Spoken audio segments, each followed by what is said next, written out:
Hello my dear student. बेटा आज हम करने वाले हैं क्लास 12th की इकोनॉमिक्स यानी कि अर्थशास्त्र का बहुत ही इंपॉर्टेंट टॉपिक और बहुत इंपॉर्टेंट चैप्टर जिसका नाम है बेटा नेशनल इनकम यानी कि राष्ट्रीय आय।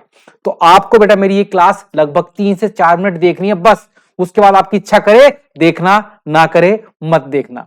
बट गारंटी मैं लेता हूं अगर आपको अर्थशास्त्र में कुछ भी नहीं आता तो आपको लगेगा अरे हम तो आज अर्थशास्त्र से प्यार हो गया, और अगर आपको आता है तो आपको लगेगा कि वास्तव में हमें जो आता था वो कम आता था, या हमने तो रटा था, इसे तो समझा भी जा सकता था। तो डियर माय डियर फ्रेंड, मैं मोहित राजपूत और आज आपको सिखाने वाला हूं इकोनॉमिक्स में नेशनल इनकम यानी कि राष्ट्रीय आय। तो सबसे पहला प्रश्न यही बनता है, पेपर के अंदर पूछा जाता है, एग्जाम ओरिएंटेड प्रश्न बेटा मैं आपको करा रहा हूं। प्रश्न पूछा जाता है व्हाट इज नेशनल इनकम, राष्ट्रीय आय क्या होती है, और दूसरा राष्ट्रीय आय निकालने की कितनी विधियां होती हैं, राष्ट्रीय आय को कितने मेथड से निकाला जा सकता है। तो मेरे बच्चे राष्ट्रीय आय यानी कि हमारे देश में कुल कितनी इनकम हुई, हमारे देश की राष्ट्र की आय निकालनी है, इसे निकालने की कितनी विधियां हैं, ये कई बार पेपर में प्रश्न पूछा जा चुका है। अब राष्ट्रीय आय निकालने की विधियां कैसे बताएं भैया, बड़ी घबराहट होगी मेरे मन में तो कि मैं कैसे बताऊं कि राष्ट्रीय आय को कितनी विधि से निकाला जाता है। कुछ बच्चे हंस रहे होंगे कि सर जी हमें तो पता है, तो बड़ा आसान है, राष्ट्रीय आय को 3 विधि से निकाल सकते हैं सर। एक विधि का नाम है आय विधि, सर एक विधि का नाम है व्यय विधि, एक विधि का नाम है उत्पाद विधि। अब मैं तुमसे कहने लगूं कि भैया बताओ आय विधि, व्यय विधि, उत्पाद विधि क्या है, तो आप हो जाओगे गोल। तो सुन लो मेरे बच्चे, अब राष्ट्रीय पहला प्रश्न ये कि राष्ट्रीय आय को कितनी विधियों से निकाला जा सकता है, 3 विधियां। कितनी विधि से निकाला जा सकता है, 3 विधियों से। पहला आय विधि, दूसरा व्यय विधि और तीसरा उत्पाद विधि। तीसरा उत्पाद विधि, उसमें हम क्या बोलते हैं, दूसरा नाम क्या, मूल्य वृद्धि विधि। अब ये क्या है समझते हैं बेटा। देखो मुझे निकालनी पूरे देश की आय, हमारे देश में कुल मिलाकर कितनी इनकम हुई है। उसका एक तरीका यह है, अगर मुझे पूरे देश की आय निकालनी है तो लोगों की आय को जोड़ लो।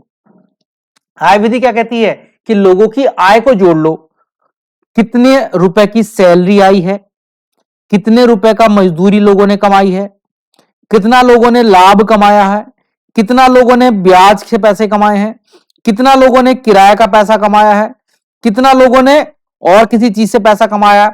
मतलब लोगों की आय जोड़ लो। जब सब लोगों की सारी आय जोड़ लोगे तो उस योग को, उस सम को हम क्या कह देंगे, राष्ट्रीय आय कह देंगे भैया।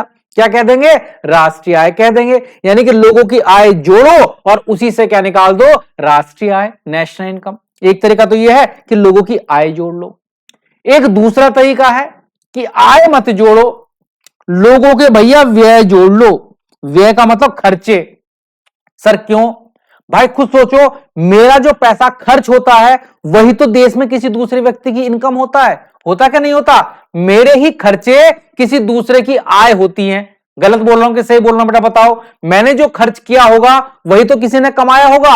एक तरीका कि लोगों की कमाई जोड़ लो, एक तरीका कि लोगों के खर्चे जोड़ लो। कितना खर्च मैंने कार खरीदने पर किया, कार वालों को इनकम मिल गई होगी।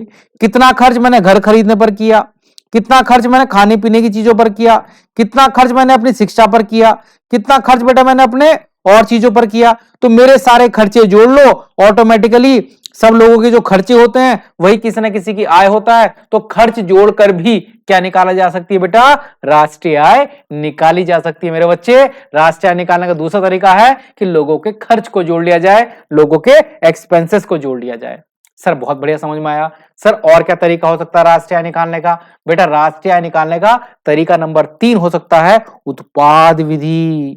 मीनिंग क्या खर्च किया, क्या कमाया वो छोड़ो, बस ये देख लो हमारे देश में क्या क्या चीजें बनी हैं, किन किन चीज का हमारे यहां पर उत्पादन हुआ है, फैक्ट्रियों में क्या क्या बना है। जो बना है वही हमारे देश की क्या रही होगी, आय रही होगी। भाई वही तो हमने खरीदा होगा जो बना होगा। भाई घर कब खरीदा, जब घर बना। कार कब खरीदी, जब कार बनी। तो सिंपल सा तरीका राष्ट्रीय आय निकालने का, उत्पाद जोड़ लो। उत्पाद मतलब हमारे यहां किन किन चीजों का उत्पादन हुआ, उनके पैसे जोड़ लो।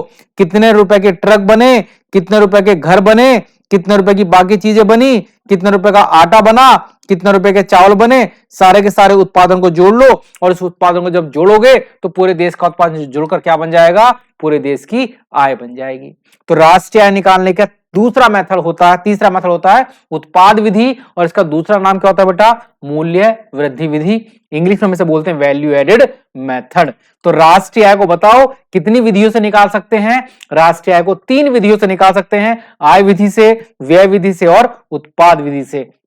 छोटी सी क्लास ली है लगभग 5 से 6 मिनट की, लेकिन इंपॉर्टेंट बात समझा कर जा रहा हूं। उसके बाद हम 3 अलग अलग क्लासों में 3 चीजें समझेंगे।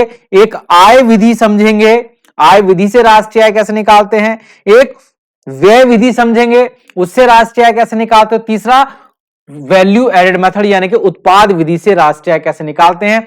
पेपर में किसी एक विधि से राष्ट्रीय आय निकालने के लिए 100% प्रश्न आता है। अगर मेरी बात पर यकीन ना हो तो सैंपल पेपर जाकर देख लो, अपना मॉडल पेपर देख लो, वहां पर लिखा होगा, हर साल लिखा आता है किसी एक विधि से राष्ट्रीय आय निकालने के लिए, यानी कि राष्ट्रीय आय निकालने की कोई एक विधि लिखने के लिए आती है मेरे बच्चे। उसे हम समझेंगे नेक्स्ट क्लास में। तब तक के लिए जय हिंद, जय भारत। और जो हमसे कंप्लीट सिलेबस करना चाहते हैं वो भी फ्री ऑफ कॉस्ट, वो हमें मैसेज कर सकते हैं, कॉल ना करें, मैसेज कर सकते हैं, आपको ग्रुप में जोड़ दिया जाएगा, लगातार आपको नोट्स और आपके इंफॉर्मेशन आपको दे दी जाएगी। जय हिंद, जय भारत।